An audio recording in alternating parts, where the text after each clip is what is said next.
అనా అనంతపురం జిల్లా వ్యాప్తంగా కార్పొరేట్ ప్రైవేట్ విద్యా సంస్థల యాజమాన్యులు 10వ తరగతి ప్రభుత్వం నిర్ణయించినటువంటి ఫీజు కంటే రెట్టింపు వసూలు చేయడాన్ని నిరసిస్తూ ఈరోజు ఏఎస్ఎఫ్ ఆధ్వర్యంలో డిఓ కార్యాలయం దగ్గర ధర్నా కార్యక్రమం చేపట్టడం జరిగింది.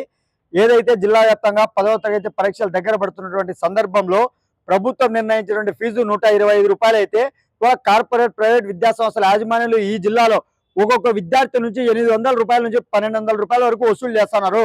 వాళ్ళ విద్యార్థుల తల్లిదండ్రులు మరి విద్యా సంస్థల యాజమాన్యులకు ప్రభుత్వం నిర్ణయించిన ఫీజు 125 రూపాయలు కదా, మహా అంటే పేపర్లకు క్వార్టర్లకు ఆఫర్లకు పెట్టడానికి ఒక 50 రూపాయలు ఎక్కువ వసూలు చేసినా 200 రూపాయలు వసూలు చేయండి. ఎందుకు వసూలు చేస్తామంటే మేము జిల్లా విద్యాశాఖ అధికారులకు డబ్బులు అందేలా మీరు ఖచ్చితంగా 1000 రూపాయల నుంచి కట్టాల్సిందే.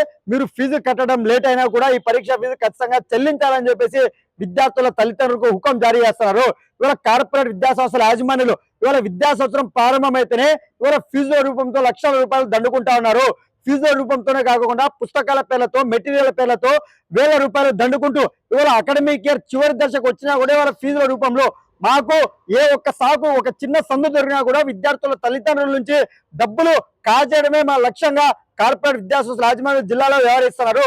కానీ ఇవాళ ఈ జిల్లాలో నగరం నడిబొడ్డున డిఈఓ కార్యాలయం ఉంది.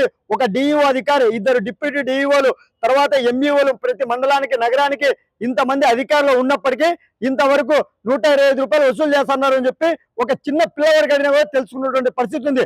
కానీ జిల్లా విద్యాశాఖ అధికారికి ఎందుకు తెలియదని చెప్పి అడుగుతున్నాం. ఇప్పటికైనా కూడా జిల్లా విద్యాశాఖ అధికారులు దీనిపైన స్పందించాలా. ఏదైతే ఈ జిల్లాలో కార్పొరేట్ ప్రైవేట్ విద్యా సంస్థల యాజమాన్యులు ఎక్కువ పరీక్ష ఫీజు ఎక్కువ వసూలు చేస్తున్నారు, వీళ్ళు విద్యా సంస్థల దగ్గరికి వెళ్ళి ప్రతి విద్యార్థితో తరగతి గదిలోకి వెళ్ళి ఆ తరగతి గదిలో విద్యార్థితో ఎంక్వైరీ చేయాలా.